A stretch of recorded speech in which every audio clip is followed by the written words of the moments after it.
introduce to you the president, your president of the Florida Education Association, Frederick Ingram.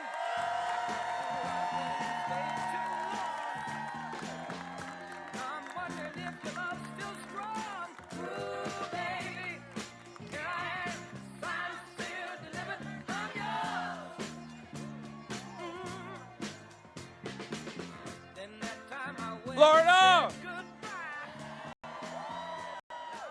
Any teachers out there? Any educational support professionals out there?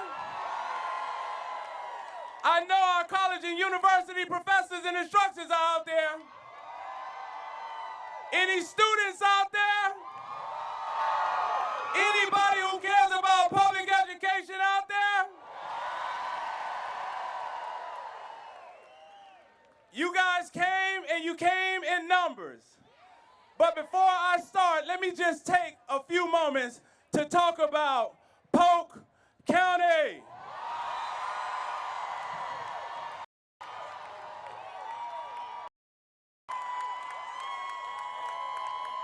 The president of Polk County, Stephanie Yoakum. Let's give her a big round of applause.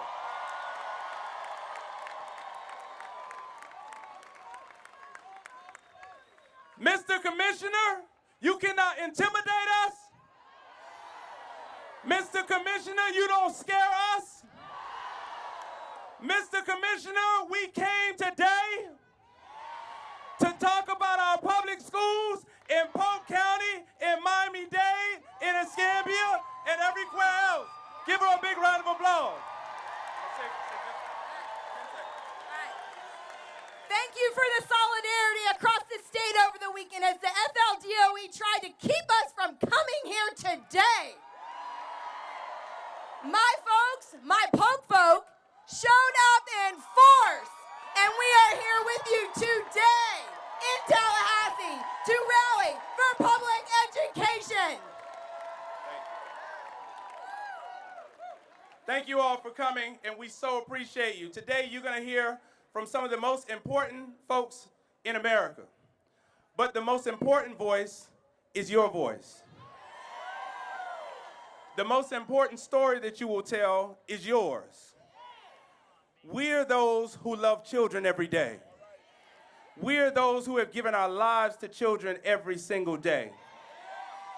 We're those who are being crushed by student debt. We're those who are being crushed by skyrocketing health care, by rents and mortgages that we cannot afford, by dilapidated school buildings in our counties, not having enough technology for our students, libraries being closed, librarians being squeezed out, not enough counselors in our schools. And today we demand more to fund our future.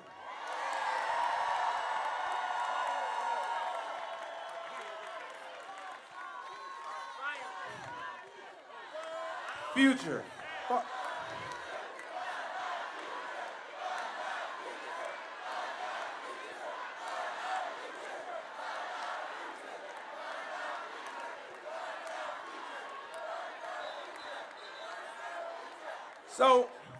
So before I turn over the reins, let me just talk to y'all for a second. No speech here. Y'all know the governor has a plan, right? The governor has a pay plan out there. Y'all heard about it? Governor says he wants to raise entry-level pay. We have any veteran teachers out there?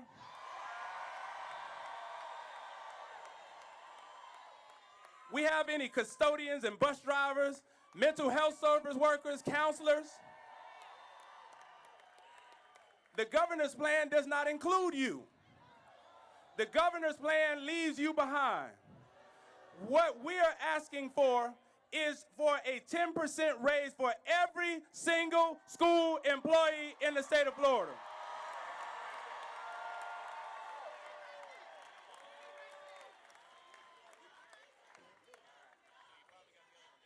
No teacher left behind. No.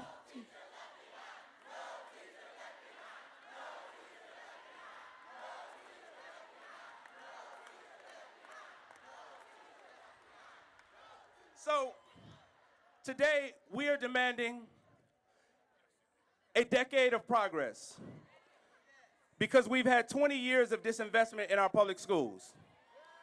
We're asking and we're demanding from our legislature a $2.4 billion infusion of dollars into our public school systems. That's to fund classes like art and band and science labs, and to make sure that we have everything that students need.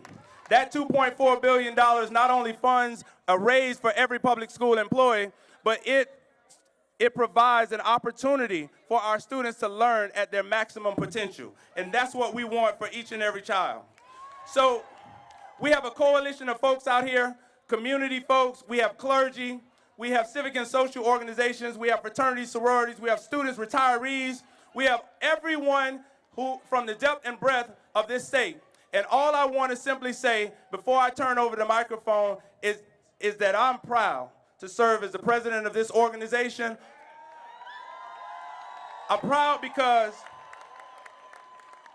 we represent people who love our communities. We love the state of Florida. And so the message to Mr. Speaker and Mr. Senator, call me.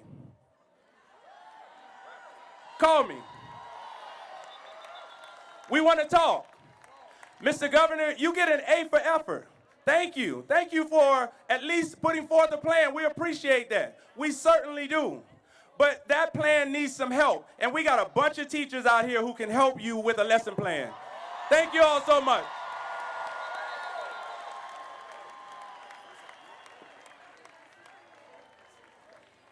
Our next speaker is a 17-year-old student, a shining example of what public education is all about.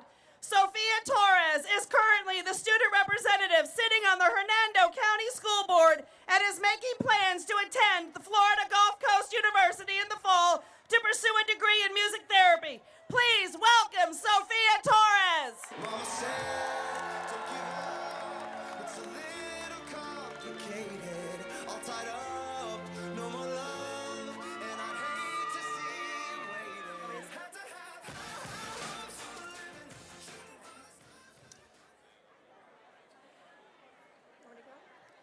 For the past 17 years, I have been given an opportunity millions of people across the globe have been deprived of: the chance to attend school. Public education is a valuable gift, and as students and educators, we have the responsibility to honor it as such. Lawmakers who control what goes on in our classrooms also have the responsibility to listen to the most valuable resource they have available: all of us.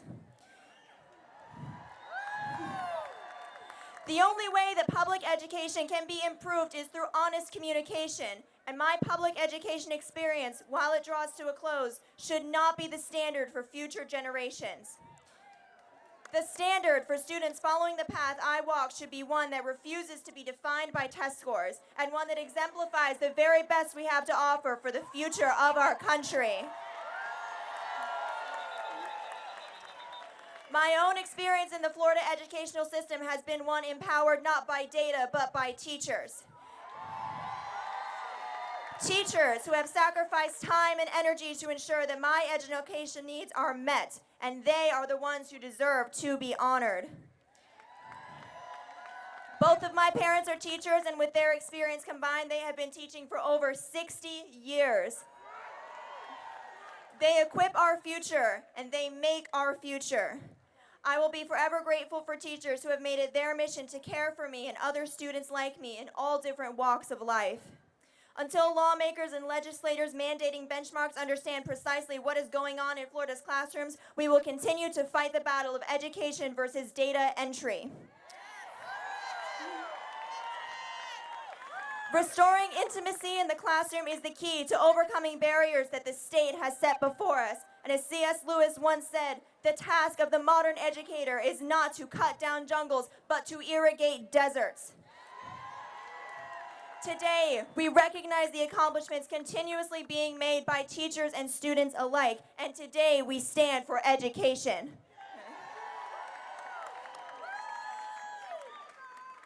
Give it up for Sophia Torres.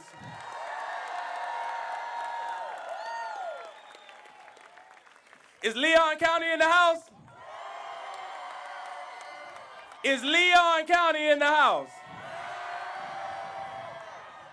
I want to introduce no stranger to Leon County. No stranger to Leon County. I was just in his church last Sunday, and he is a friend to the Florida Education Association and to public education. Ladies and gentlemen, put your hands together for the Reverend Dr. RB Holmes. Thank you, Mr. President. Brothers and sisters, it gives me an high honor to present our guest speaker. He is fearless, he is forthright, he's faithful, he's a father, he's a fighter. He will stand for the least, the last, and the lonely. He has come all the way from New York to stand with our teachers, brothers and sisters, the Honorable Reverend Dr. Al Sharpton.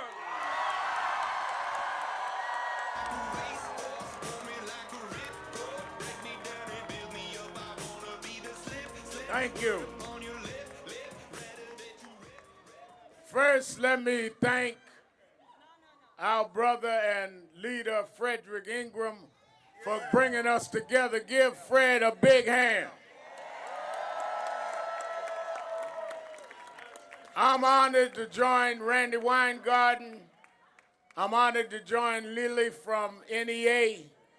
I'm honored to be here with my homeboy, Michael Mulgrew, because we want the governor, we want the state legislators to know that just like the nation watches Florida for other reasons, it is a moral outrage that you do not give equal pay to those that work in public education in this state. This is not a political issue. This is a moral issue. The Bible says that where a man treasures lie is where his heart lies.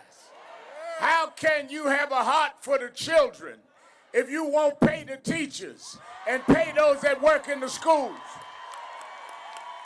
Amen.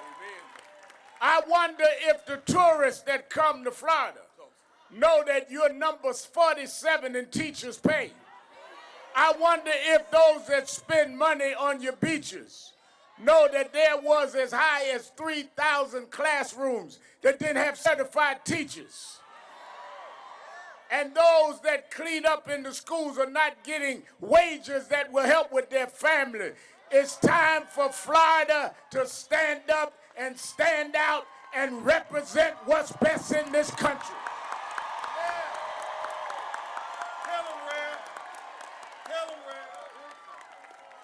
As I was flying in this morning, Randy, a guy asked me, said, "Rev Mal, did you come to start some trouble?" I said, "No, I came to stop some trouble." It's trouble when folk work and don't get the pay they deserve. It's trouble when we elect state legislators that can fund everybody but those that are building the future of the country. It's trouble when they pit privatization against public service. It's trouble when some of our ministers are being solicited to build and take deviation in terms of funds. Don't rob from the congregants that take care of the church. We need to be all on one page. Let me say to some of my brethren in the cloth, don't be tempted by those that will pit you against public education, saying that it's religious education. I read in the Bible where they asked Jesus, who is the greatest in the kingdom? And he said, bring unto me a little child, because unless you can humble yourself like a child, you can't enter the kingdom of God. I don't care how evangelical you are. It is these teachers that stand on the school's doorsteps and say, bring unto me a little child.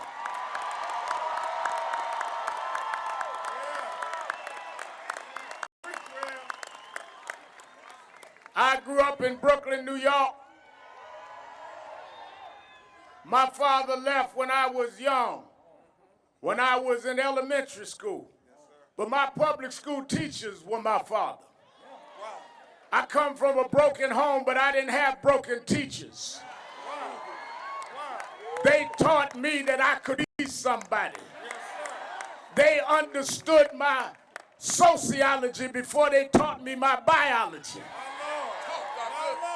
They understood kids that come from traumatic backgrounds. And some of them have to be out rocking a weary land. And that's why we gonna stand up for them, because they stood up for us.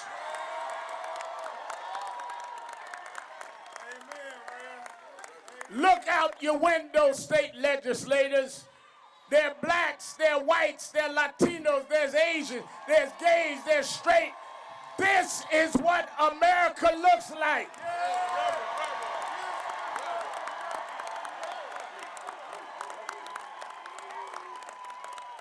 And we didn't come with hate. We didn't come with venom. We came with love. We love the children of this state. From every county, from high end to low end, high income to low income, we love the children. Let us love them properly. We cannot have a quality nation if we don't have quality students, and you can't have quality students without quality teachers.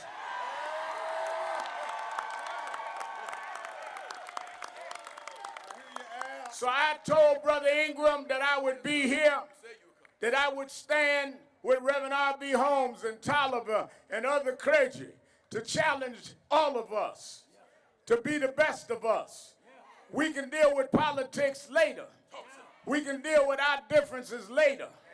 But all of us need to be able to send our children to school, and that the teachers that love and care for them and that educate them even when they don't have self-esteem and self-pride, that give them a sense of self and a sense of worth and a sense of value.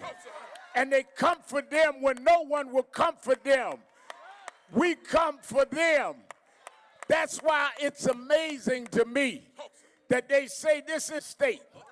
Well, if this is the Sunshine State, then take the teachers out of the shade.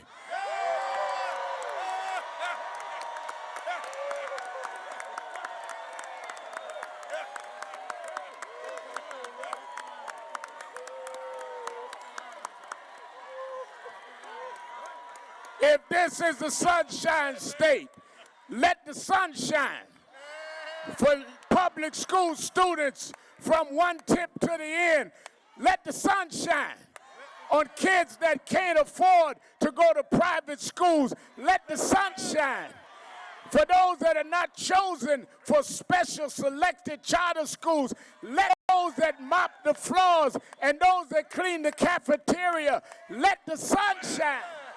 Let the clouds back up. We come to say, let it shine. Let it shine. Let it shine.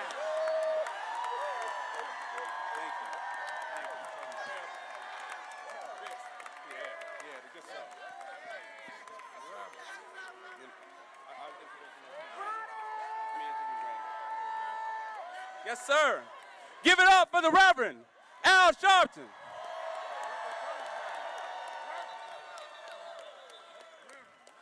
Did y'all notice every time he said, let the sun shine, the shine just kept getting brighter and brighter and brighter and brighter? That's a sign. That's a sign. That's a sign that the sun is going to shine on all of us. Give him another round of applause.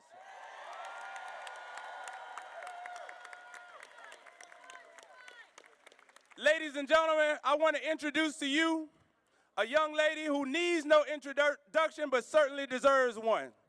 She is the president of the American Federation of Teachers, President Randi Weingarten.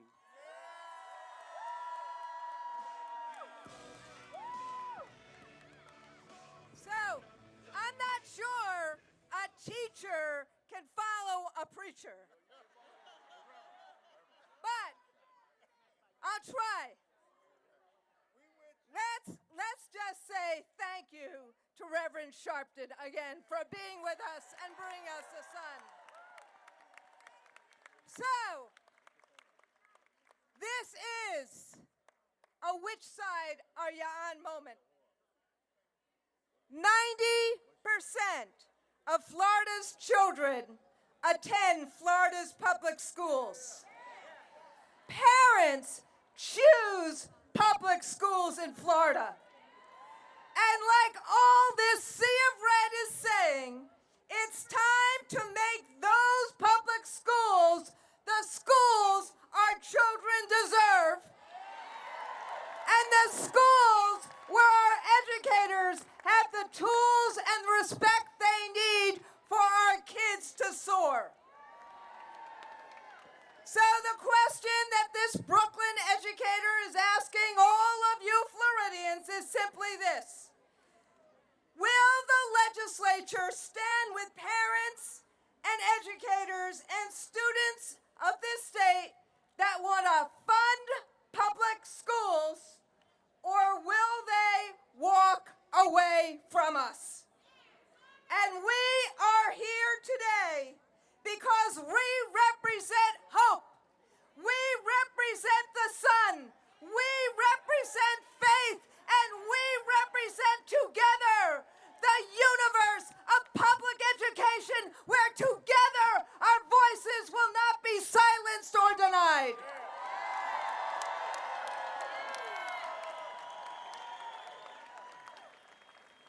Fed has already said much of the facts that you know every day. Florida, teacher pay, 46th in the nation, 4th from the bottom. Florida represents or is in the bottom 10 states in funding of public education. I always thought Florida wanted to be in the top 10, not the bottom 10. Why did this happen? We've had 20 years of defunding public schools, 20 years of a petri dish of failed policies, where children have been denied the education they deserve and educators have been pushed out of our profession and out of the state. You can't tell us there's not a teacher shortage when 3,500 unfilled positions created 300,000 students without the teachers they need just right now. And as the Reverend said, when half of the kids in America come to us with trauma, we need to have guidance counselors and nurses. We need to meet their needs, not just hope to meet their needs. Over the last 3 decades, Tallahassee saw education as an experiment of the private marketplace, not a public trust. Defunding schools by budget cuts, and then on top of it, siphoning off the money that taxpayers had given to public schools for private charters or vouchers. Fixating on high-stakes tests rather than fixating on children. Shaming and blaming teachers, micromanaging their work, denying them the freedom to teach. And if it wasn't so clear then, it is now. Pushing for bonuses instead of a living wage for our teachers and our custodians so they can live in the state that they love. Now, you know as well as I do, this is Betsy DeVos's playbook. She did it in her home state of Michigan. She's now trying to do it in her adopted state of Florida. Are we going to let her? But we must turn the page on this. We must turn the page on these failed experiments and make this the decade of public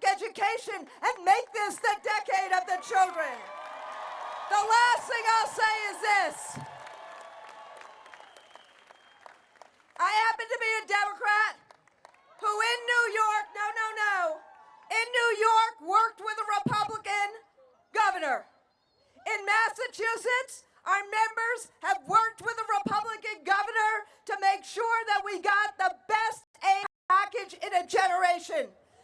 Your state's constitution says that public education is vital. We are asking Democrats and Republicans and independents alike, listen to what the framers said. Make public education the vital trust that it needs to be. That is why we are here. That is why we are here. Fund our future. Thank you.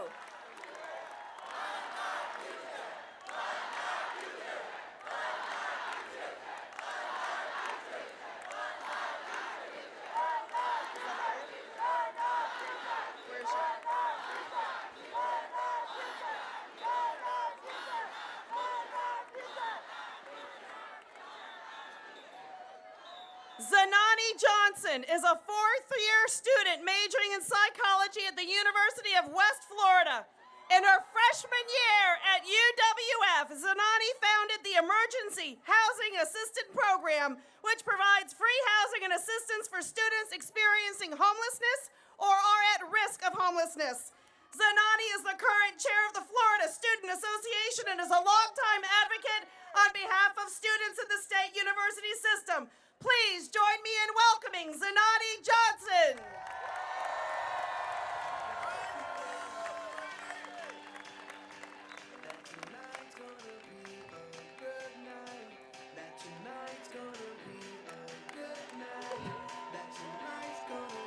Thank you. I believe the children are our future. Teach them well and let them lead the way. Words from the great Whitney Houston. But before they can lead, our children first need a place to learn. A place where teachers are paid what they deserve and a place that's properly funded. A haven where they are safe and where they do not have to worry about whether or not they will make it home. A place they can go back to in the future and lend a hand. I find myself wondering where any of us would be without public education. I can tell you I would not be a graduate of James S. Ricketts High School right here in Tallahassee without public education. I would not be a debt-free college student walking across the stage this May, say it with me, without public education. I would not be the first elected African-American SGA president at the University of West Florida without what? Public education. And I would not be a trustee nor the chair of the Florida Student Association representing over 400,000 students in the state of Florida without what? Public education. As a product of the public school system, I see the daily impact it makes in the lives that are changed. See, I'm invested in the public school system because the public school system invested in me. But I am one of many. There are many more students who are just like me in our public school system right now who deserve the same opportunities and more from our public schools. See, I'm a firm believer that tests are given in and out of the classroom, and funding our public schools is one in itself. You either pass or fail. We will not accept failure. We will not fail our students. Invest in our education system. Our youth are depending on it. Hey, y'all, we are depending on it. Fund our future. Fund our future.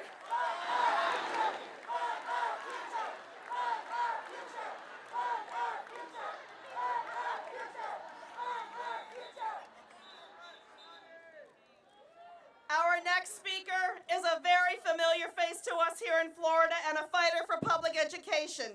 Lily Eskelsen Garcia is the president of the National Education Association, the nation's largest labor union. Lily began her career in education as a school lunch lady, got her degree, taught 9 years, and was named the Teacher of the Year for the state of Utah in 1989. She is the first Latina to lead 3 million member NEA. It is my honor and my privilege to introduce to you NEA President Lily Eskelsen Garcia.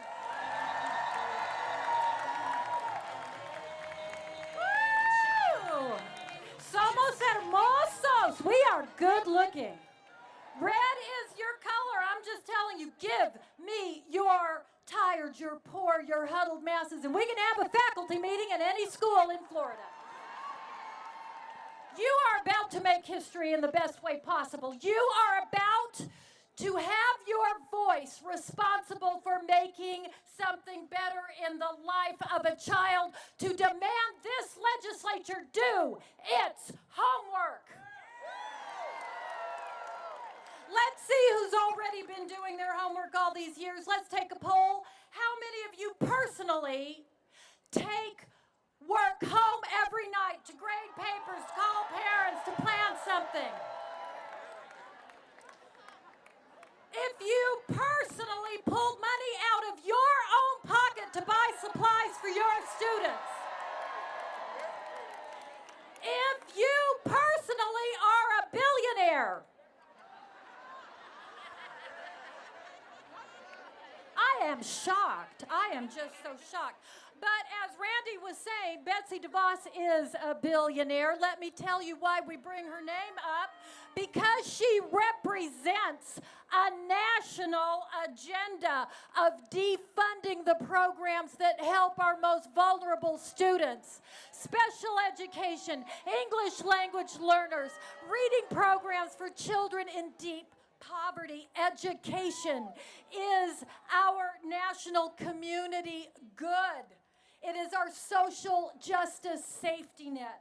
And when you cut school funding, yes, some parents can say, oh, I can afford to send my kids to piano lessons, music lessons. I can sign them up for Little League. I can take them to the doctor or a psychologist if they have problems.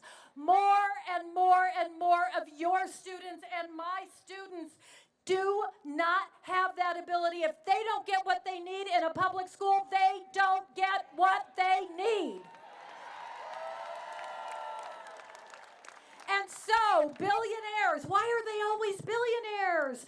That like Betsy DeVos, camp out at state legislatures convincing them to defund and defund and defund public education so that they can build customers for a growing for-profit charter and voucher industry. What's happening here is not by accident. It is completely intentional that for decades, Florida schools have been starved. And you are now in a funding crisis, and that crisis was not created by educators. It was not created by our students or their parents and families. It is the politicians who forgot to do their homework. They forgot what job one was, to fund the future of this state, and that means they fund our students' future. This state will not be prepared for its best future if you shortchange one blessed child. Fed's right. We all have a story. We have a story, and I've got mine. I did start my career as a lunch lady in a Head Start kitchen. My kids were in the suburbs. They were in homeless shelters. I know what I'm talking about. You know what you're talking about. We wake up every morning thinking about what our students need. We don't go to bed at night until we've said, have I given my kids everything they need to be prepared for the lives they deserve to live? I'm telling you, you are standing out here in the Sunshine State, in the rain, because you don't want to go to bed tonight until you can say, I was here where it counted to lift my voice and demand they fund our future.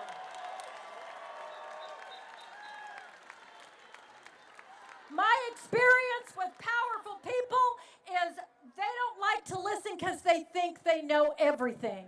And people who think they know everything are so annoying to those of us who actually do. We know what counts because we know the names of the boys and girls that are counting on us. We know what they need. And when you go to bed tonight, you are going to say, I was in the right place. I had the courage of my convictions to show up. Powerful people cannot ignore this. that you see around you right now. They don't know what they're dealing with. They are not dealing with a day. They are dealing with a movement, and we shall not be moved. Something is going to be better today because you decided to have the courage to show up, and we will win against billionaires and powerful politicians for one reason. It's for what you don't know. You don't know how to give up. You don't know how to turn your back on your students. La única lucha perdida es la lucha abandonada. The only fight you lose is the one you give up, and we give up no one. We give up nothing. This is not a one-day party. This is an act of democracy. This is an act of resistance. This is an act of pure and powerful love. We will rise. We will stand. We will fight. We will win. Mil gracias, hermanos y hermanas. Gracias por tus corazones poderosos. Thank you for your brave hearts.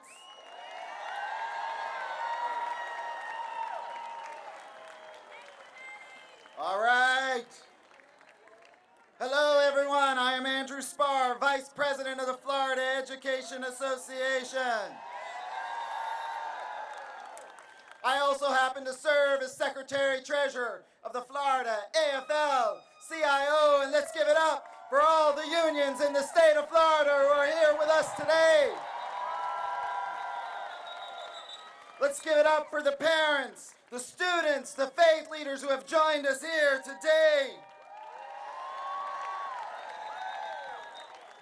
And I want you to do one more thing. I want you to be as loud as you can, so the people who are in the tall building on the other side of the old Capitol hear us. Because we are here today to make sure that they understand that this is the decade of public education.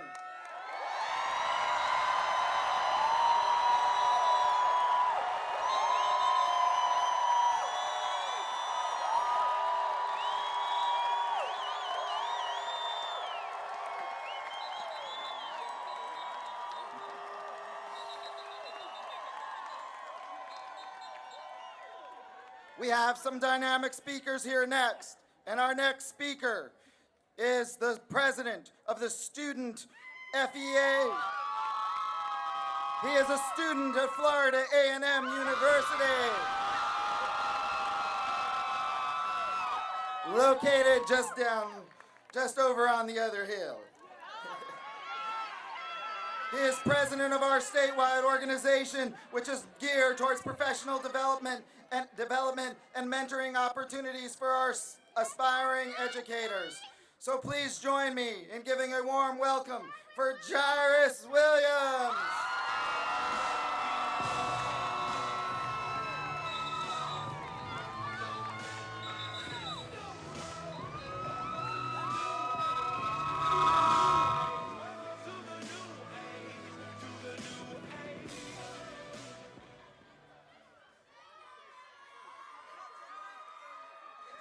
Greetings and most humble salutations.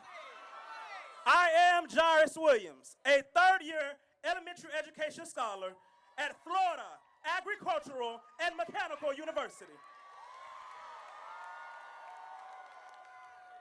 I currently serve as the Student FEA president, and I am a proud product of the Duval County Public School System.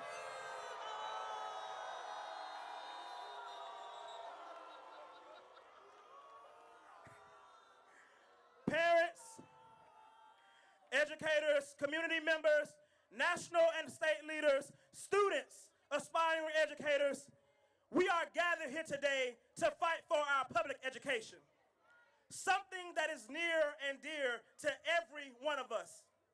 It is no surprise that this day has come, especially when students are put on the back burner, educators are not paid adequate salaries, and schools are not getting equitable resources.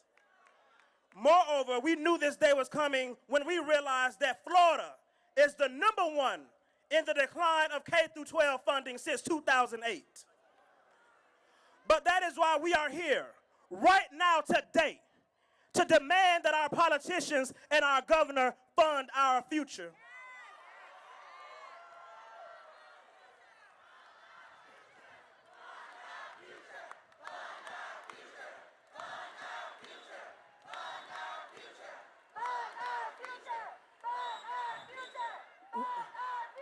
we are faced with dilemmas at all levels.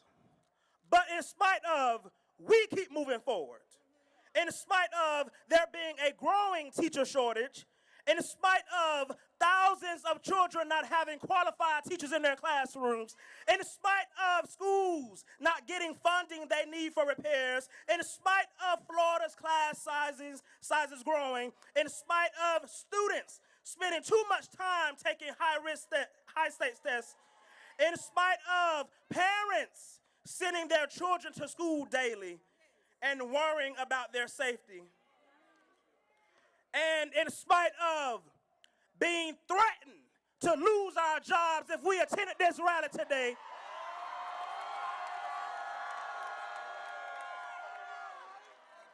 we still move forward. We still are fighting. We still educate. We still make a difference in children's lives, and we still produced an increase in Florida's graduation rate. So, my fellow allies, I close by saying, continue to rise up and keep up the good fight, because nothing worth having comes easy. Thank you, FEA. Thank you, educators. God bless each and every one of you.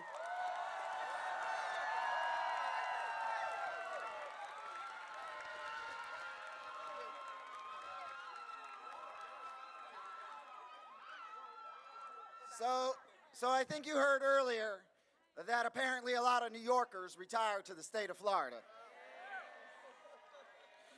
And so I am so pleased to be able to introduce our next speaker, Michael Mulgrew, the president of the United Federation of Teachers and an AFT vice president from New York City.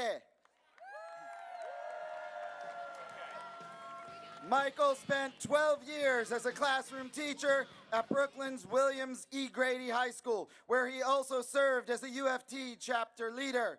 President Mulgrew is a strong proponent for building alliances with parents and civic and community groups. So let's give it up. Give a warm Florida welcome to this New York City boy, Michael Mulgrew. Is Florida in the house? Are the people who take care of the children of Florida in the house? I can't thank you all for inviting me here, and I want to thank the retirees of the United Federation of Teachers who said we want to come out and stand with the Florida teachers.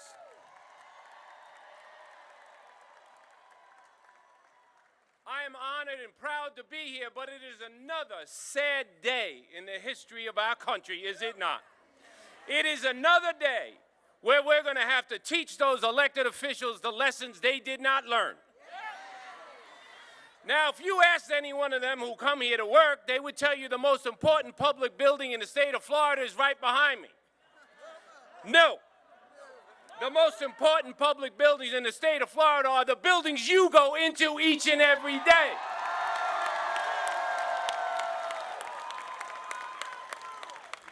And I know every time, election time, doesn't matter what state you're in, they all want to talk to us.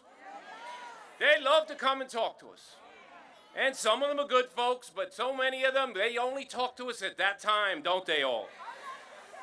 So what I like to say to them is, you really need to understand what happens inside of a school every day. You need to come in here. You need to see what it's like to be in a classroom of 20 versus 40. You need to see what it's like to open up a school and get it running each and every day. You need to understand what happens when a children has a crisis and we don't have a guidance counselor, a social worker, or a psychologist. So I like to tell them all the time, you can't come to talk if you didn't do the walk. Because that is truly the only way to teach them the lessons that they need to learn. Because I say enough is enough. Every time there is a vacancy in a school, what do we say? Enough is enough.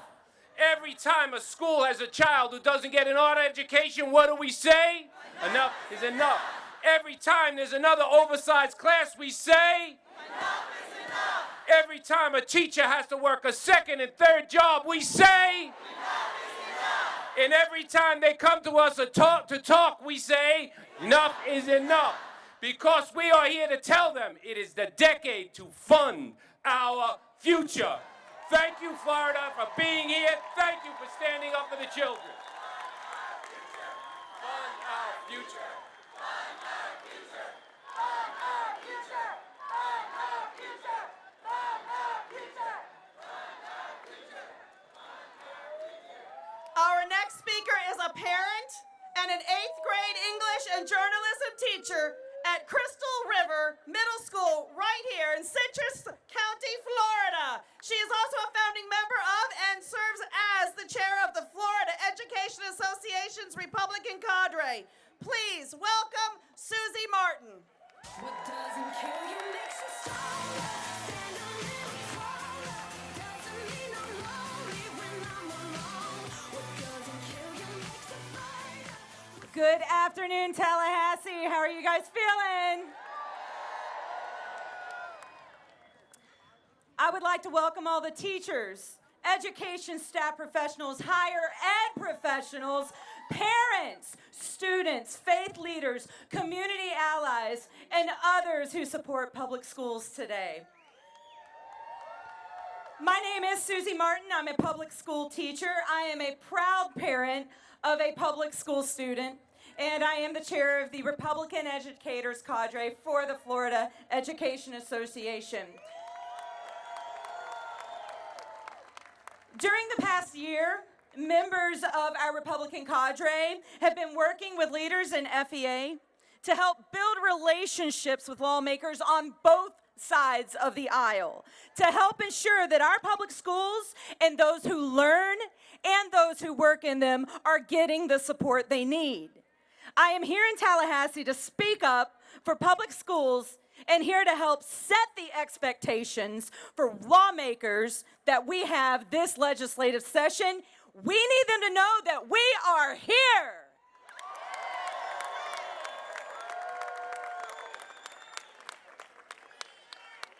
We are here.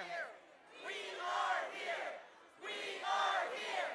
We are here. We are here. We are here. We are here. A few months ago, Governor DeSantis told us that it was not his job to do what the union wanted, but to do what he thinks is best for education and particularly for the individual teachers. Well, Governor, we are here in abundance today to collectively let you know that the adequate provisions we have seen in our schools in the past decade, they are not adequate. In fact, sometimes it seems that the legislature has done quite the opposite by gutting public education and diverting valuable resources to private and for-profit entities. And Mr. Governor, I can assure you that not one of us standing here today thinks it's what's right for our students, nor the individual teacher.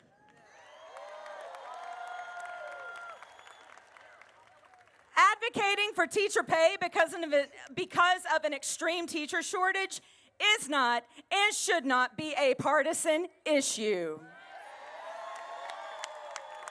It's doing what's right for education professionals in their years of college education, professional development trainings, and teaching experiences with our babies in the classroom. Look, Governor DeSantis, Commissioner Corcoran, senators, House reps, we are not here pretending that politics are not involved in this, but we are here as Democrats. We are here as liberals, and I can assure you that we're also here as Republicans who deeply care about our public schools, and we are standing here hoping you will hear our plea to make public schools a priority and properly fund our future. Thank you, everyone, for being here, and God bless the great state of Florida.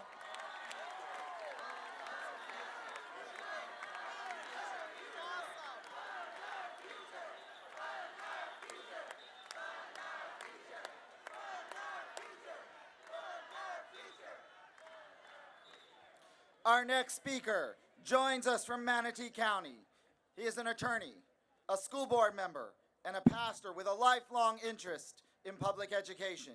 He is a founding member of Pastors for Florida's Children, a group of faith leaders who have come together to advocate for increases in public school funding and an end to voucher programs.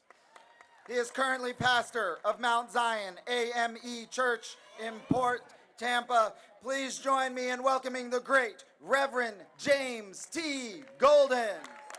Just a young gun with a quick fuse. I was uptight, wanna let loose. I was dreaming of bigger things and wanna leave my old life behind. Not a yes sir, not a follower.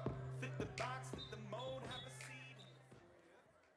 To the Florida Education Association President, Fed Ingram, and all of the members of the FEA, to all of their friends, families, colleagues, and supporters, and partners who joined them on this day in the struggle for full funding of public education, teachers in Florida.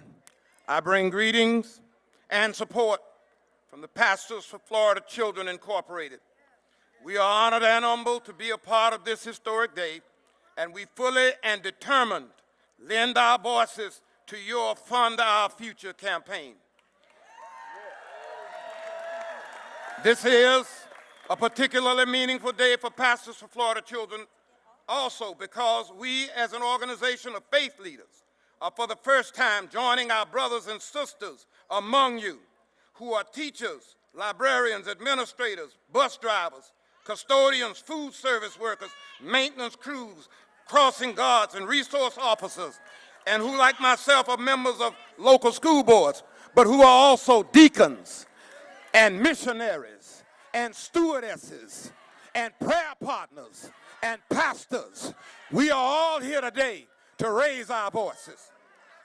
As faith leaders from many different doctrinal perspectives, we all serve hurting, distressed, and despairing communities and school districts across Florida. As faith leaders, we know that being ranked 46th nationally in teacher pay is a direct reflection of Florida's being in the bottom 10% of the states in per pupil spending. As faith leaders, we know that this issue must be addressed first if we are to overcome the decades-long failure by our political leadership to meet the public education needs of all children in this state, and if we are to move beyond the decades-long neglect by our political leadership to provide sufficient pay and benefits to those whom we entrust daily with our most important responsibility as a caring community of citizens, the education of our children, to the end that they can enter any public school, and when they leave, they will be prepared to be of service to any community in which they go. But while the governor of the state appears to be willing to begin to deal with this issue, it remains to be seen if legislation will be forthcoming in the next 60 days, which will deal with the issue of teacher pay equitably. But as faith leaders, we also know that full funding for teacher pay is just the tip of the iceberg of an inequitable, unfair, and hypocritical political process that has only served to almost sink the ship of Florida public education in the sea of academic mediocrity supported by meaningless test scores, by partisan divisiveness supported by special interest lobbyists, and inadequate resources supported by the lack of a nonpartisan commitment to fully fund public education excellence. As faith leaders, we believe that God cannot be pleased with any legislation that continues to promote inequitable school funding formulas. To this end, as faith leaders, we call upon this legislature in this session to ensure that any school receiving even one public tax dollar must meet or exceed all of the standards established for public schools in the state of Florida. As faith leaders, we believe that God cannot be pleased with any legislation that does not advance the quality of public education for all Florida children, regardless of their parents' economic status or political affiliation, zip code, or demographic delineation or designation. To this end, we call upon the legislature in this session to expand the definition of public schools to include pre-kindergarten grade levels.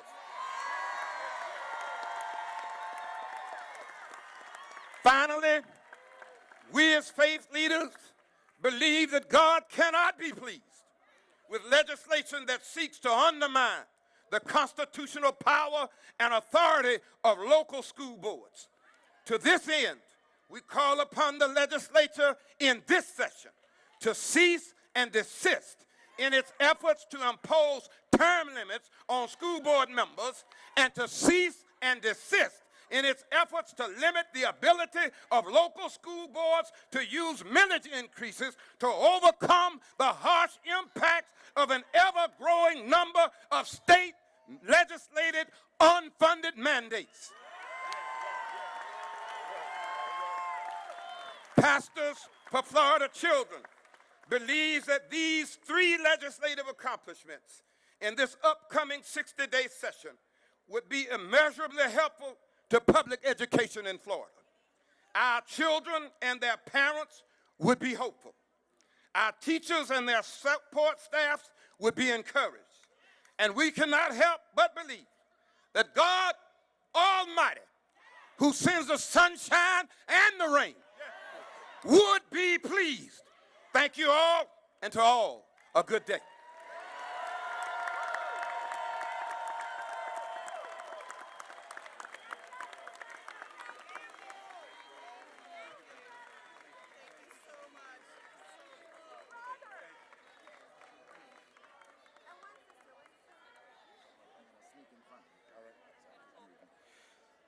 Thank you, Reverend Golden.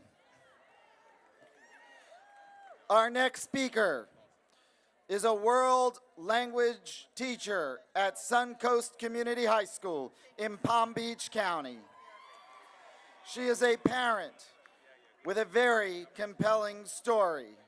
Please welcome Angelina Galisi Schmidt.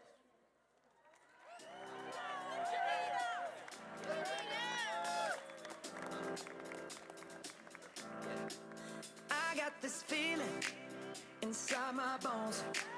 It goes electric wavy when I turn it on. Off from my city, off from my home. We're flying up, no ceiling when we in our zone.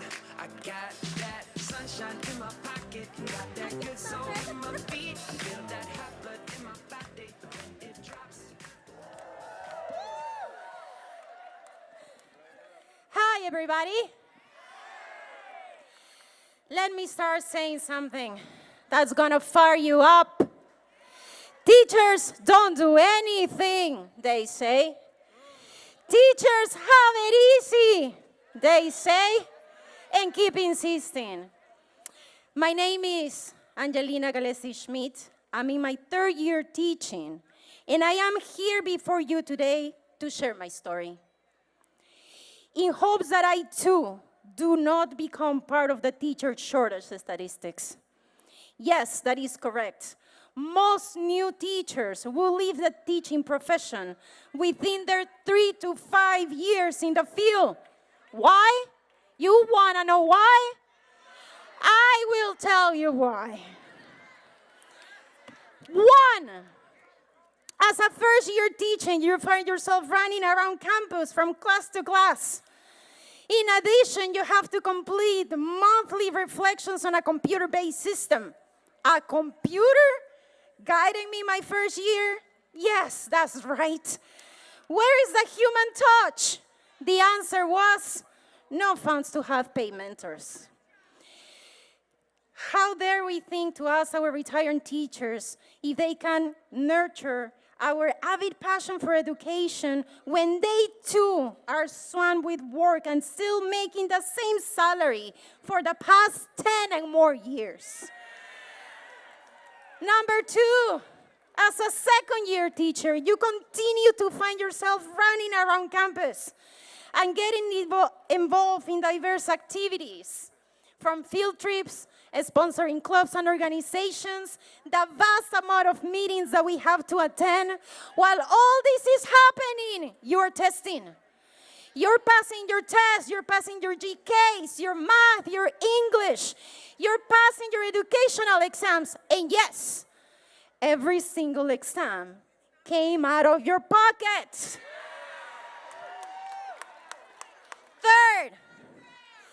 Third-year teaching, when you think that you know you were around, you find yourself taking online classes required by the state, which are paid out of pocket. What? More out-of-pocket expenses. Yes, that's right. Getting into debt to keep a job that after deductions does not pay more than $40,000 a year to their new teachers.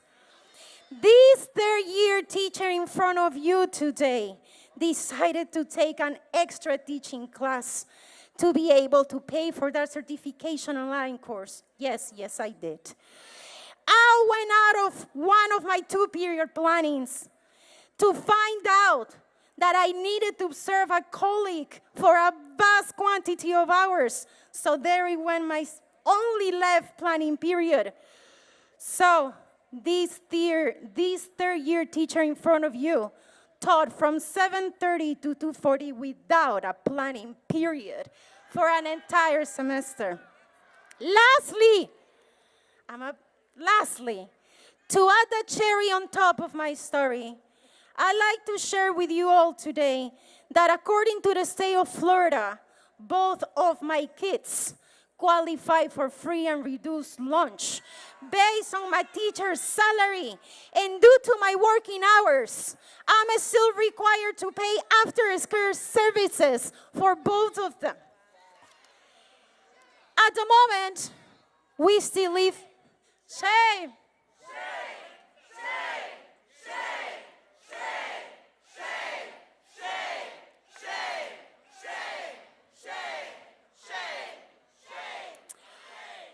At the moment, we still live with my mother because as a public educator and a third-year teacher, I've been pushed to the edge of finding myself a third job, or simply leave the education profession for good. Let's work together so our new teachers stay. Trabajemos juntos para que nuestros nuevos profesores se queden con nosotros. Fund our future, Florida. Fund our future. Fund our future. Fund our future. Thank you. Awesome job.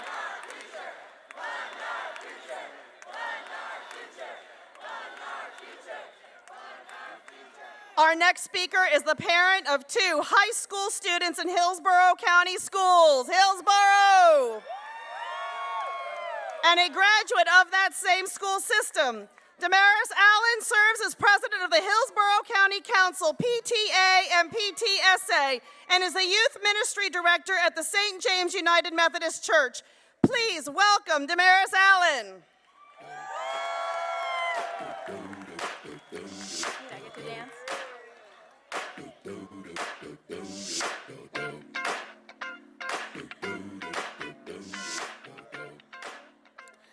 I am a parent, and I'm here to stand up for our public schools.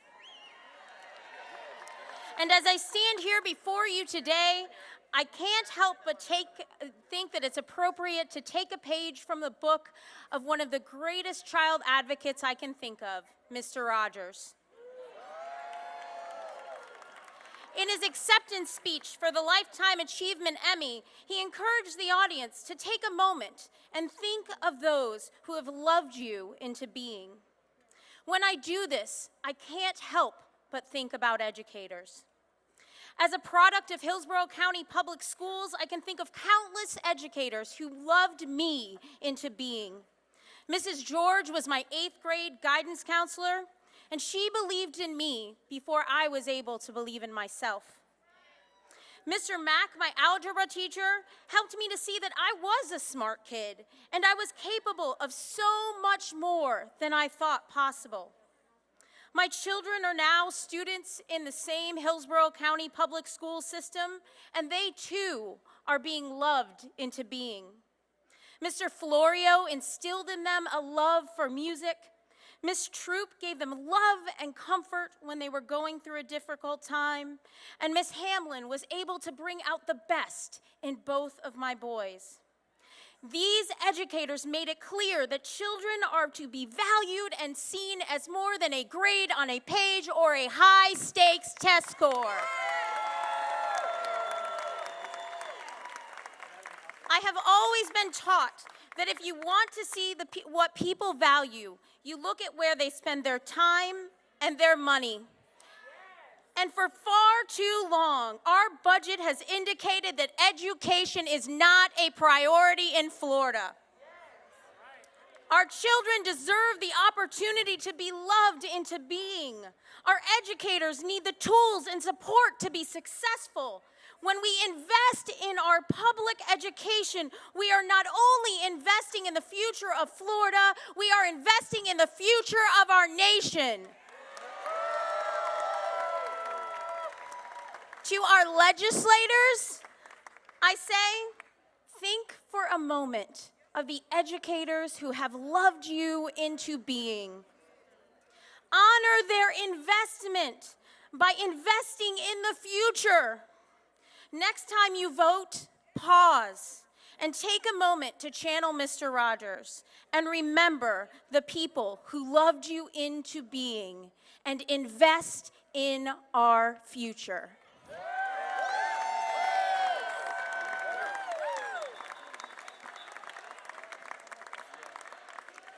So, fund our future, fund our future.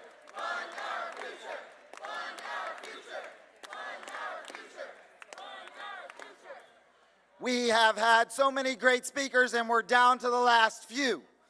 But when you have so many people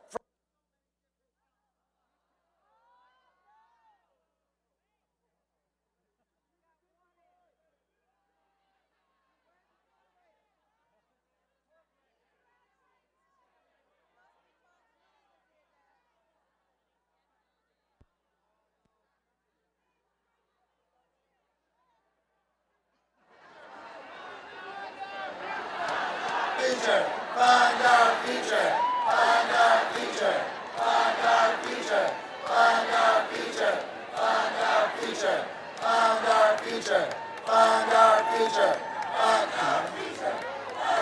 Okay.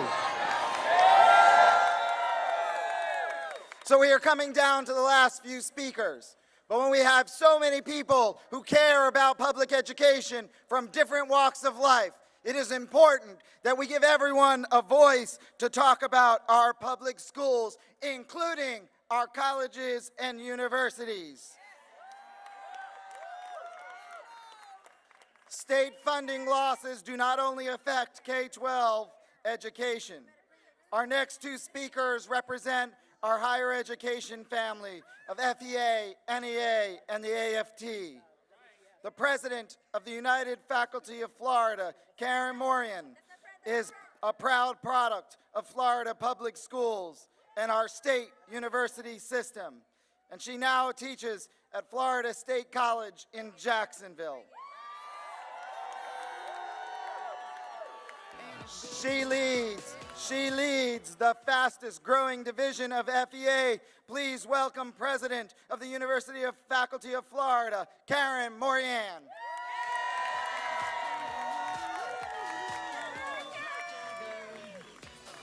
Y'all look great. I bring you greetings and solidarity from the United Faculty of Florida. We are FEA, we are NEA, and we are AFT. UFF represents the full-time faculty at all 12 state universities in Florida and 14 of our state colleges. We represent the graduate assistants at 4 of our higher ed institutions and St. Leo University. Your students are going to be our students. Our students were your students. And state funding cuts affect us too. The ever-changing performance funding models invented by non-educators in this building behind me have been a smokescreen to cut 13.5% from higher education in Florida since the recession. And the cost of living's gone up over 20%. Funding cuts in higher education mean that we, like you, struggle at the bargaining table to get cost of living increases, and our families, like yours, are falling further behind. Funding cuts in higher education means cuts to our health care and threats to our retirement security. Funding cuts in higher education mean our students are paying more for less, fewer services, fewer programs, fewer possibilities opening before them, and that's not right. Funding cuts in higher education mean we are feeding yet another generation into the student debt crisis. Many of you are among the working families who bear a part of this $1.5 trillion debt. Think about what your families could do without debt service money every month. Funding cuts in higher education means colleges have coped by creating more low-paying, non-tenure track positions and have relied more and more on the underpaid and exploited graduate assistants and adjunct faculty, many of whom receive no benefits or workplace security.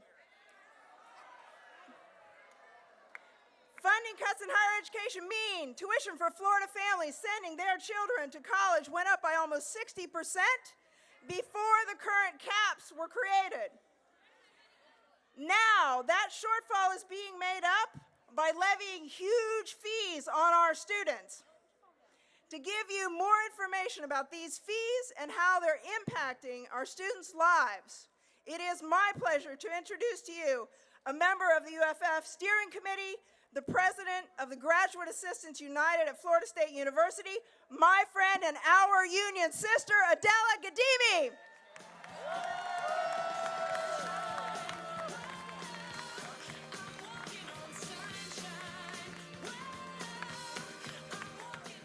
Thank you, Karen. Hello, my name is Adela Gadimi, and I am the proud daughter of immigrant parents and the first in my family born in America. My parents always believed that education was the true equalizer, and I prioritize educational achievement at the core of my life. That pursuit has led to today pursuing my doctorate at FSU. I study and teach public administration and policy at FSU. Watching college students learn to write and think and propose solutions to complex problems is a great joy. It is also a highly skilled labor that takes many more hours than those for which I am paid. When I was recruited to be a graduate instructor, I never imagined that it would mean constantly stressing about basic financial obligations and stressing over health emergencies requiring visits to an urgent care because of fear of the bills to follow. Like so many others, I pay to work at FSU. For a GA enrolled in 12 credit hours, these fees can total well over $1,000 a semester. And if you're on the minimum stipend, that amounts to more than 15% of your annual pay, immediately returning it to the university. We have international graduate employees who, on top of these fees, also pay out-of-state tuition differentials. And even though they do highly valuable funded research in promising STEM fields, some GAs end up owing so much money to the university, their income is actually zero. They are scared to fight back, not only because they might lose their meager assistantship, but even get kicked out of the country. So I stand up here for them. In Graduate Assistants United and being an FEA member, I learned that we are not alone and we can unite with others to make change. This is not our shameful secret that we are not paid enough to live. Before me, others like me fought for the stipend increases we have secured and for health insurance and won. Thousands of grad workers paid to work and teach Florida University students and do the research that runs our economy and benefits the public. We did some calculations, and together we pay about $4 million to FSU for the privilege of working. That $4 million used to come from the state budget, but as funding has eroded down 13%, we are making up that difference, and we are fed up. Are you fed up? Graduate assistants teach 20 to 30% of all undergraduate course credits offered at institutions across our state. Despite this integral role we play, when you factor in out-of-pocket healthcare costs and our fees paid each semester, many live below the federal poverty line. These unjust mandatory fees we are paying to work in the classrooms, labs, and practice rooms where we are educating the next generation of Florida college graduates must stop. Many of us are already drowning in student debt and don't have the option to take on more. Before I arrived here, mine was already well into the six figures. Is this the American dream we've created, where we have to mortgage our futures now? I am sickened by the constant messages I receive from GAs begging us for help because they're left choosing between which medications to fill, what bills to pay on time, and what basic needs to defer. Florida is not a poor state. FSU has a healthy endowment. It's time to fund our future and pay us living wages and stop forcing us to pay to work.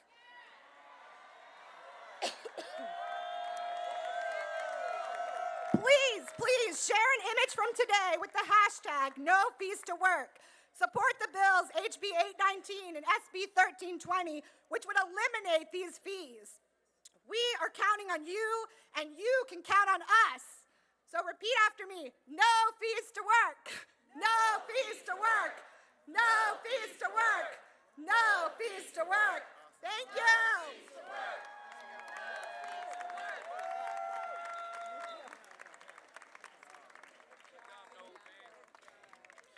Our next speaker comes to a place where they just had some snow.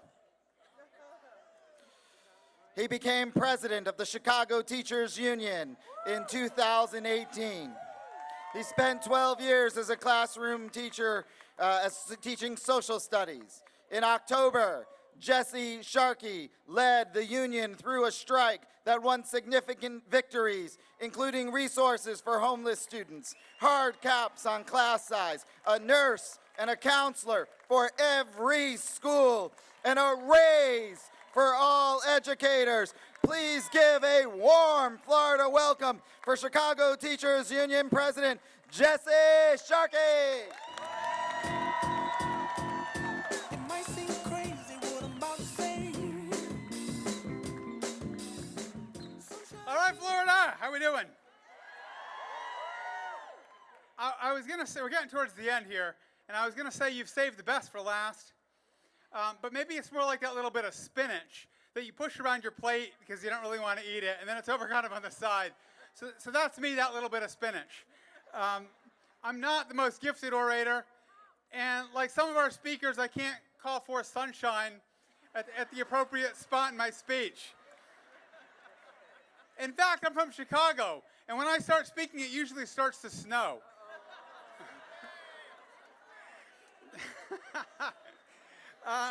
No, but I'm here because I do know a thing or two about how to build movements, about how teachers' unions win.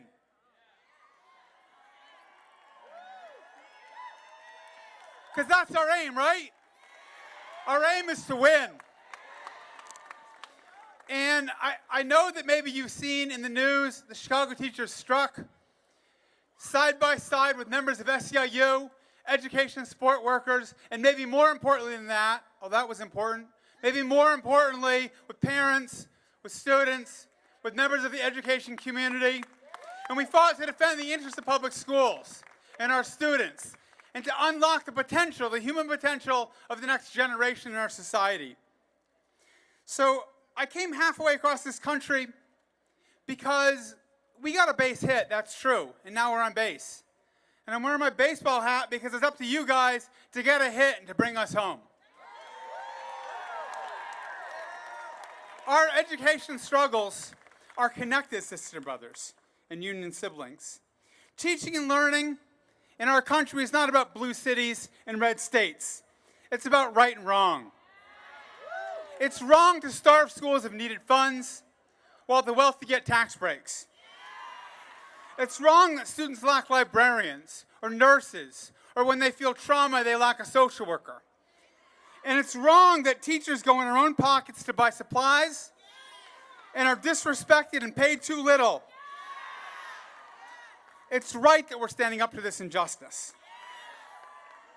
When Florida fights back, I want you to know this: Chicago is with you.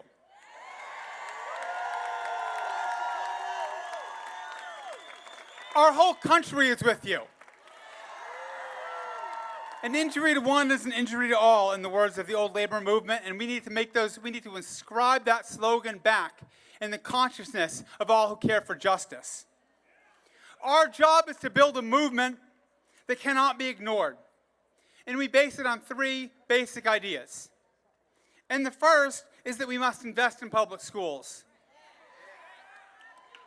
Fund our future. Others have spoken to it better than me. We fund our future. The second is that we must respect educators. And by the way, that starts with respecting ourselves. How many times do we hear a teacher say, it's not about the money? But you want to know what, sisters and brothers? If we think that the politicians and wealthy are going to give us a raise, it should start by saying that we deserve a raise. We live in a helping profession. Yeah, we deserve a raise. We deserve a raise. That's right. That's right.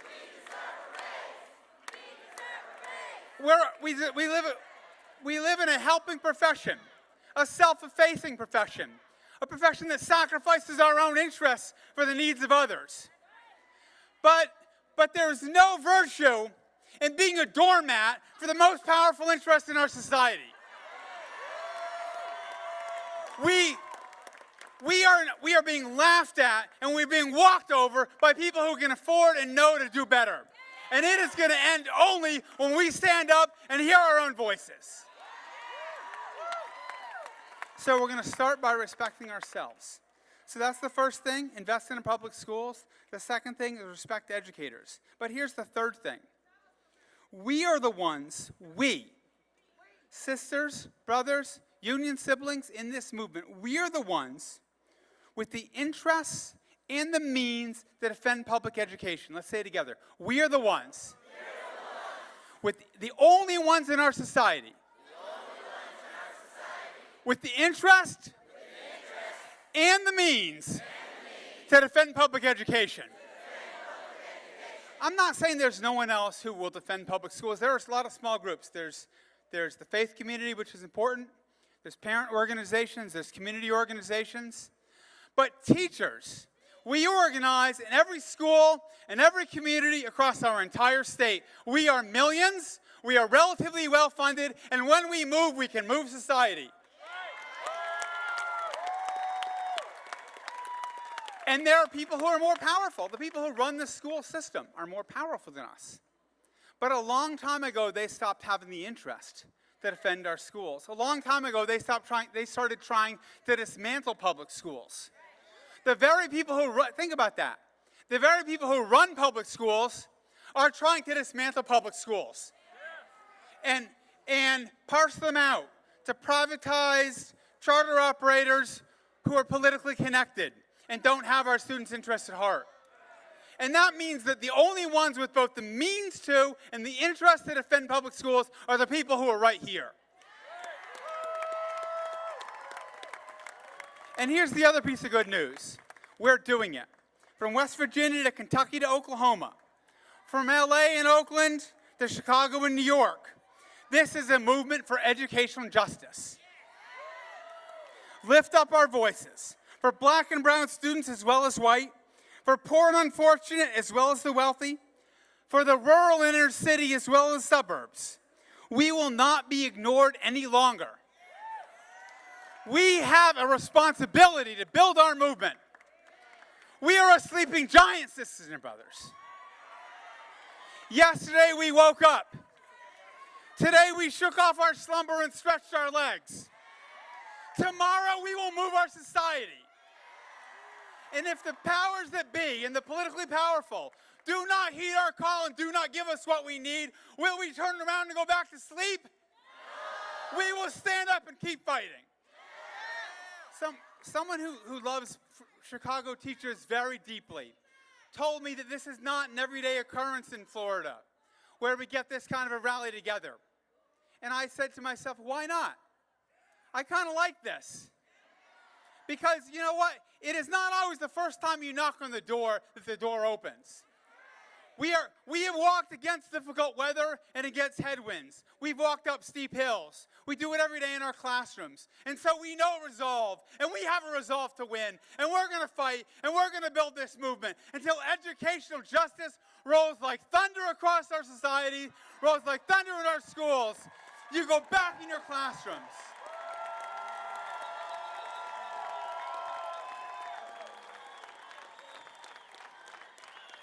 Do not doubt your own power, sisters and brothers. This system does not work without us. The schools do not work without us. I charge everyone in this crowd to go back to your schools and build your union. Build that meeting. Pass out that flyer. Make that phone call. Vote. Most of all, build the relationships that matter. Sisters and brothers, we have a world to win. We have a cause to win, and together I know that we can do it. Solidarity, we will win. Solidarity! I believe that we will win. I believe that we will win. I believe that we will win. I believe that we will win.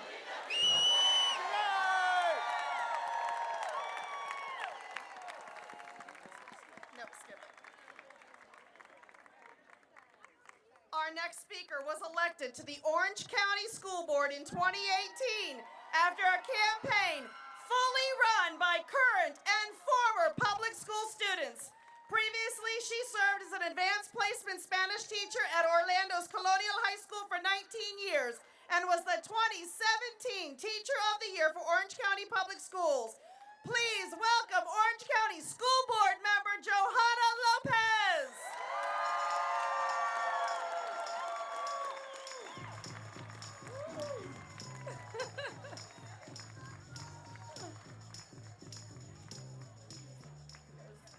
Good afternoon. Buenas tardes. Nice job. As a former teacher turned Orange County School Board member, it is an honor for me to stand alongside you today. The fight for well-funded public school is one that is close to my heart. I came to the United States from Puerto Rico in 1998.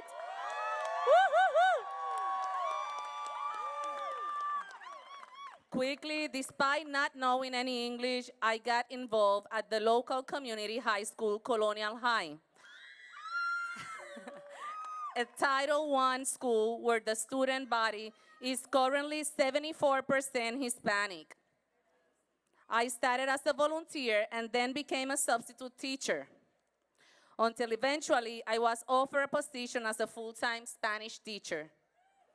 Without much hesitation, I decided to accept the offer, beginning an incredible journey where I have been honored to stand up for and with my students. As a teacher for 18 years, I saw firsthand how the laws created by our elected officials were failing our students, our teachers, our schools, and our communities. From unlivable wages for teachers and non-instructional personnel like our bus drivers and janitors, to a lack of funding for academic services and programming at our Title I schools. It was clear to me that our public schools and its students were suffering as a result of years and years of failed policies that put private interests before our public schools. So in 2018, with the help of my students and teacher colleagues, I successfully ran for the Orange County School Board on a platform that focused on increasing wages for all workers, providing more services for vulnerable students, and focusing on providing mental health support. Yet, when I got to the school board a year ago, I realized that on those issues, our hands were tied. I mean, the majority of the board wanted to increase teachers' wages and benefits as much as possible. But everywhere we looked, it was almost impossible to come up with the necessary funds to make that a reality. That is the case on almost every issue. Our public schools and its students are suffering because they are not funded properly at the state level. And that's why I am here today. I am tired of Tallahassee telling us that our public schools don't deserve more money, that our public school students don't deserve a fighting chance at achieving the American dream, and that our teachers and bus drivers don't deserve a livable wage. And to our brothers and sisters from Polk County, thank you for being here despite of the threats. You are the heroes of this cause. We deserve more. We need a change. This election year is the best time to make these necessary changes. Let's vote for candidates who respect the future of our society, who respect those who work hard to educate the next generation of leaders, and who support our public education. If our lawmakers don't fund our school properly, then maybe they should lose their jobs.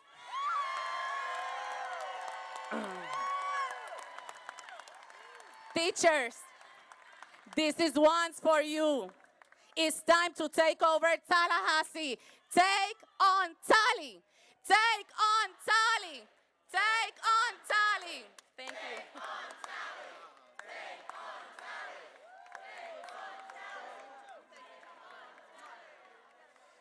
So before our president comes back up here to close things out, today was about setting an expectation for lawmakers. Because as educators, we start every year by setting expectations.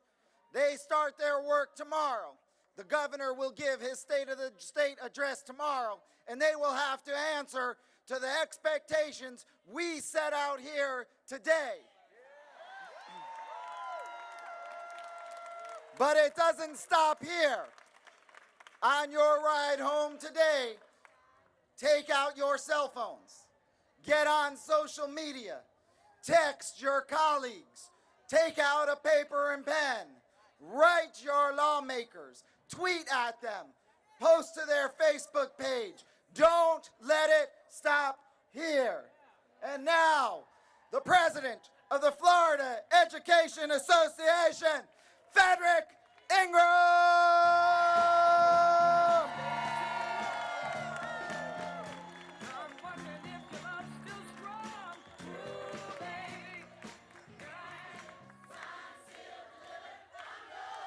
Thank you. Thank you so much. Y'all had a good time?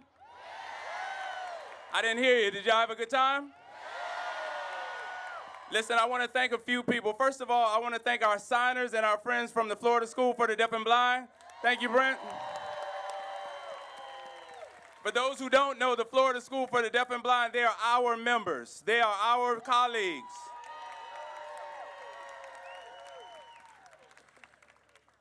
I want to also recognize our brothers and sisters in Puerto Rico who just had a really serious earthquake,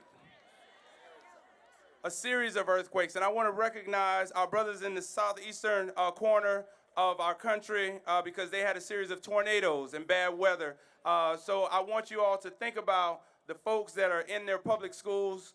They're going through some traumatic experiences, and so we wanted to lift that up and recognize that. Let's give them a big round of applause.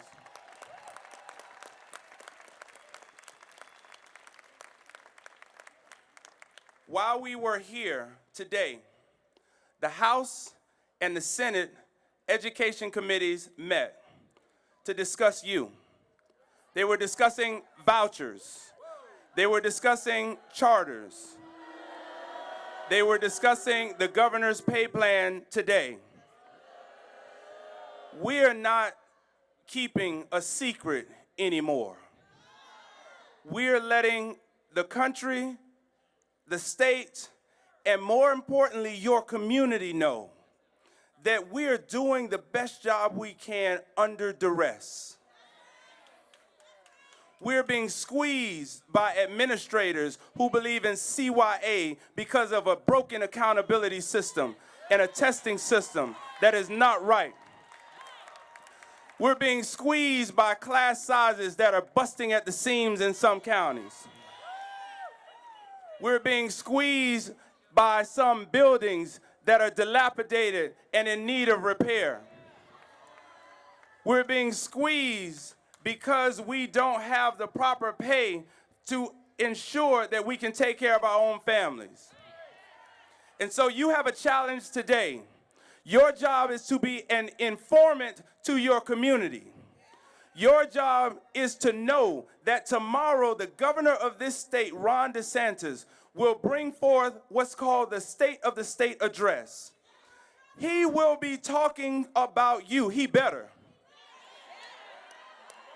Because if he doesn't, that means that he has ignored thousands of you who have made a sacrifice to be here today. This is not a vacation. This is not something we want to do. This is not something that should be happening if they were doing the right thing.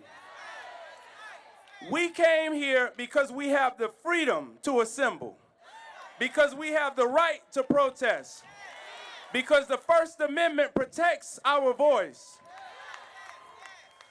You need to know that the governor is going to make that address, and you need to let every single person that you know to listen in, tune in, and then you need to contact your lawmakers to tell them what you agree with and what you don't, because his message is going to shape the ideas that happen in the Capitol. If you have good lawmakers, you go to their offices and you pat them on the back and you tell them to fight like hell and keep doing what they're doing. Because we're not here to demonize all politicians. Some politicians even stood here the entire time we've been here, and they're good people and they're doing good work. But let's be honest. There is a majority, folks, in here who have not done right by our public schools, and we all know it. And so it is your job to go to their offices at home. That is where the power is. If you only come up here for this rally and you forget about everything you've heard, everything you've said, and everything you felt, then shame on us. We have to draw the line in the sand by doing the work at home. Your bus captains, your stewards, your union presidents, your community activists are going to give you a series of activities to do, not only back at home, but on the way home. Make sure we use the power of social media. Make sure you use the power of hashtags. Make sure you use the power of getting this information out to somebody. If you don't go home and tell 10 people what you saw and what you heard and what's at stake, then shame on us. We can do better. And so that is your homework. We're going to give everybody here a text message when you get back on your buses, on the way home. You should start getting those text messages with a series of activities. We have 60 days to make change. Now, they started their work today. They're going to continue that work tomorrow, which is the first official day of the legislative session. After 60 days, we're going to either be in a better position or a worse position. Will you want to be in a better position? You want more money in your schools? You want more money in your community? You want more money in your pockets? Then we've got to get to work. That means each and every one of you have got to take this energy. You've got to harness the real power of who we are. That means you've got to go back home, not only be a union activist, but be a union voice in your community. That means you've got to speak truth to power in your church, in your civic and social organizations. You've got to talk to your fraternities and sororities. You've got to go down to the local club and to the business and tell people about what's going on. And you've certainly got to tell lawmakers, if you go after my job, I most certainly will go after yours.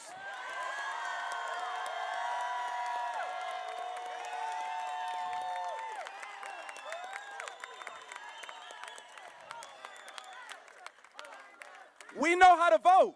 We know how to vote. We've got to vote right. We've got to vote in a correct manner. We cannot vote against our own self-interest. We can't vote for party affiliations. We can't vote because you're Republican and Democrat. You got to vote your household and what's in your pocket and your profession and the kids that you care about. And we've got to stop these divisive tactics all over the place. Listen, let me tell you something. And I'm just talking right now. But I want to make sure that you understand that there's power, strength, and unity. Anything that we've ever done in this country that has moved this country forward has come because people got together with the same frame of mind, with the same action, and they did things together. We've got to do it together. So I want to thank all of our guests that were here. I want to thank all of the out-of-town folks that came to speak truth to power. They helped to bolster our presence nationwide. Know that you have been on MSNBC, you've been on CNN, you've been on Fox, you've been on CBS, you've been on NBC, you've been on ABC. And I know there's a big football game tonight. It's not a Florida school, so we really don't care.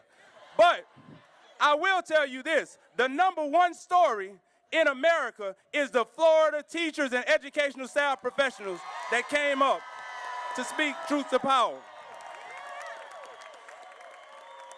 That is, for the last 48 hours, that has been the #1 trending story in America.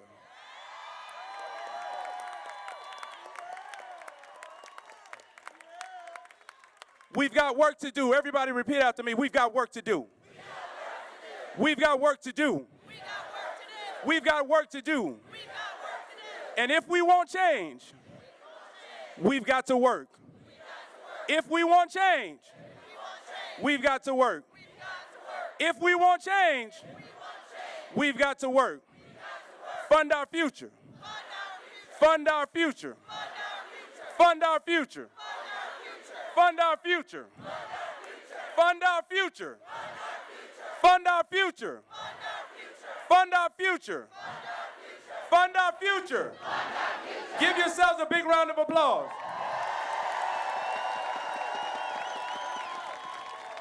Ladies and gentlemen, as you travel back home, get 3 things that you're going to do, personally, to advance this cause. And I'm going to leave you with this. Teaching was never meant to put you in the penthouse, but it certainly shouldn't put you in the poorhouse. I'm going to ask that you all pray for me, pray for our team, pray for our schools, pray for strength Pray that I don't say anything really ridiculous to these folks in here while you're gone. Because we have been called to a higher calling. We're not preachers, we are teachers, but we are called to do the same work. And that's take care of God's children. And there is no child under any zip code of a lesser God. And so I believe in you. I know that you believe in our children. This has been an important day. It's one cog in the wheel of activism. Not only join this union, get others to join this union and let them know that the fight is on in Tallahassee for our public schools, for our teachers, for our custodians, for our bus drivers, for our secretaries, for our colleges, for our universities, and for anybody who loves our schools. Let's give them one big old Florida yay in the back.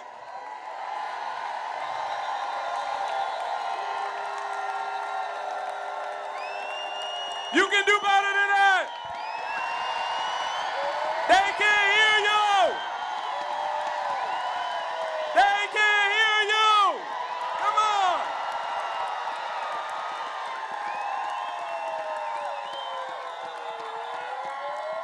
Come on, come on.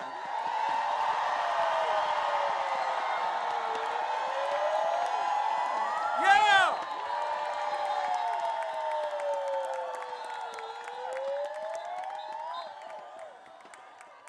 To all my colleagues, to all my brothers and sisters, God bless you on your journey back home. We will be working like heck to make this happen. 60 days to fund our future. Make sure, I'm gonna do you all like you do your class. Pick up the trash when you leave. This is the State House, okay? If you've never been in the Capitol, we ask that you please go in, but go in respectfully. Make sure that you go in respectfully, because that is who we are. If you're gonna go in the State House, make sure that you understand that they have police and they have monitors, and make sure that you abide by all the rules. Thank you all for coming. We are FEA Strong, and we are here to stay.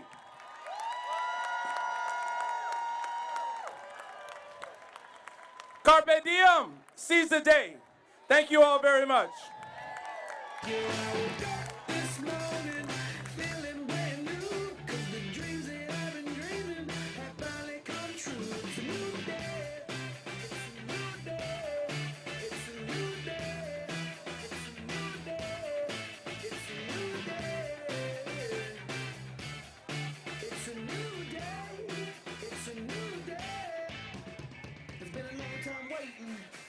Waiting for this moment. It's been a long time praying for this moment. We hope for this moment. And now that we own it, for life I'ma hold it. And I won't let it go.